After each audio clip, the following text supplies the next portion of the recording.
So the Collector's Bounty event is currently active in World of Warcraft for the month of July, and this event increases the rare drop chances for things like mounts by up to 10 times, but also doubles the amount of gear drops you'll be getting from any of the bosses in dungeons or raids. And while this event is incredible for getting any collection items, transmog, or mounts, I was pretty curious on if you would actually be able to make some decent gold from any farms during this event, and I think there is one that can make you quite a bit of gold, especially if you have a bunch of different characters to run this on. Now keep in mind, this event only affects dungeons and raids, and more specifically only affects the bosses within those dungeons or raids. So you're not able to go in raids and just farm all of the trash mobs to try to get, say, BOE drops to sell for gold. We're primarily going to have to be focusing on farming bosses, and it seems there is actually a method that can make you some pretty good gold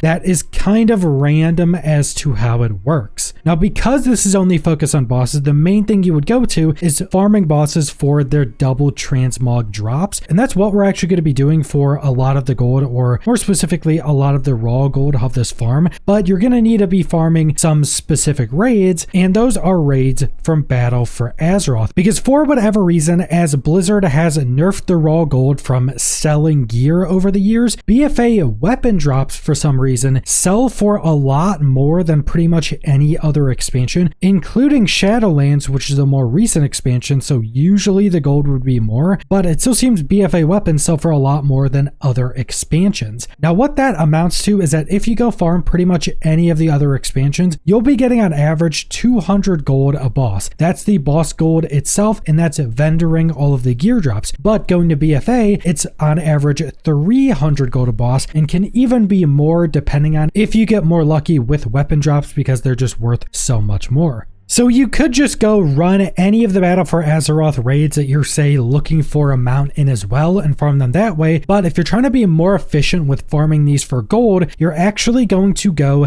and farm them in LFR. Now, if you want to queue up for LFR, you're going to find Ipu for the Horde or Kiku for the Alliance in their major cities. They're the turtle people, and I think they're usually at the inn, so they should be pretty easy to find. But then what you're going to do is you're just going to go through all of the LFR wings, queue up for them, clear them out for the amount of bosses that are in that wing, leave, and join another one. And there's a few reasons why you would do this. First off, the gold you get from these items doesn't change based on the difficulty. So if you're just looking for gold, LFR would be quicker in general, but LFR has two really big advantages. First off, you can just sit in the city and queue for all of the different raids of the expansion. You don't have to fly everywhere and find the entrances, which just loses you a lot of time. But also, because they're split up to usually around 3 bosses per wing, it usually spawns you in front of a boss at the start or somewhere close to one. In normal raids, you have to go through every inch of the raid to keep getting to all the different bosses, but in these LFR wings, it usually starts you at further points in the raid for that wing to get you closer to the bosses more quickly. So it's just much more time efficient as well, especially since you're trying to focus on the bosses the most. Now, after you've cleared out all of the LFR wings on a character, you're just going to go on a different character and go queue up on that character as well. I think most people, at least most people who are probably trying to do this gold farm, will have at least a handful of characters, and because it's LFR and because it's an older expansion, even lower level characters should not have an issue going in and farming these LFR runs. If you have an 80 character that's not geared, or again a lower level, like even a level 70, should be fine doing this. And what's nice about this is you will also be getting all of the transmog, which it's LFR colors. So a lot of people probably have less of the LFR colors than the other raid difficulty colors, because usually if you were going to farm this previously for transmog or something, you would just go to the raid and farm it on like Mythic or Heroic or something. But this is going to be giving you all of the LFR colors, and it's generally just going to be a pretty easy farm. Now, based upon some rough estimates, it seems you're able to make like 20 to 30,000 raw gold an hour doing this, but that's heavily dependent and can change pretty heavily depending on how well you know these raids. If you know these raids really well, you're not going to be wasting time trying to find where you go next. It's also very dependent on how quickly you can move through these raids. Some of these do allow you to mount, so that will allow any class or spec to be pretty much the same speed. But in all the other locations, if you have a speed set, it's going to go much faster. If you're a class with a lot of movement, it's going to go much faster. So there is going to be some pretty big variables. And then you just have the randomness of, if you get a lot of weapon drops for those bosses, you'll make a lot more gold because so much of the gold is coming from vendoring the weapons. But there's actually another way where you can make a lot of additional gold farming this.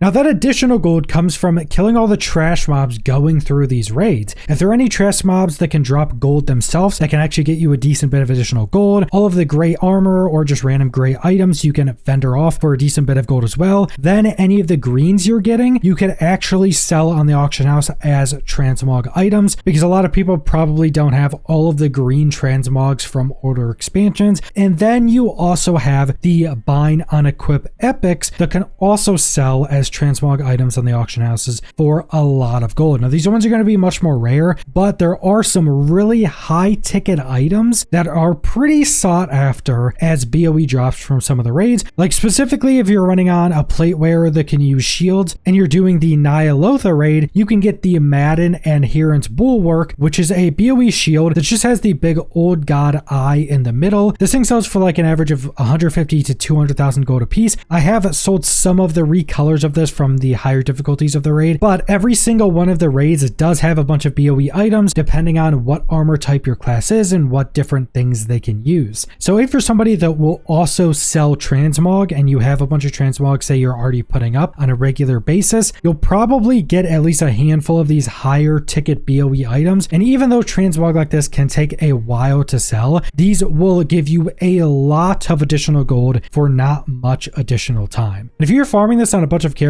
you'll start to build up a bunch of these BOE drops and all of the different types of them, which again can just make you a ton of gold over time if you're willing to keep posting transmog items. But this is the best way I've currently found to farm gold from the Collector's Bounty event currently happening. This is actually a pretty decent gold farm because keep in mind that 20 to 30,000 gold per hour is all raw gold. That's looting the boss, getting their gold, and vendoring all their items. And at the higher end, that's also killing all the trash mobs, looting their gold, and vendoring their grays. That doesn't factor in any greens you could sell for transmog or any of the epics you could sell for transmogs, because that would just inflate the price way too much. Because if you got the shield I mentioned, you could just add like 150,000 gold onto the hourly gold and it just looks ridiculous. But 20 to 30,000 raw gold per hour is actually really good. That doesn't take too long to actually go get a WoW token for the month if that's something you're looking for. And then if you want the extra gold, keep all of those BOEs and start selling those on the auction house. But that's all I want to go over. So thanks for watching.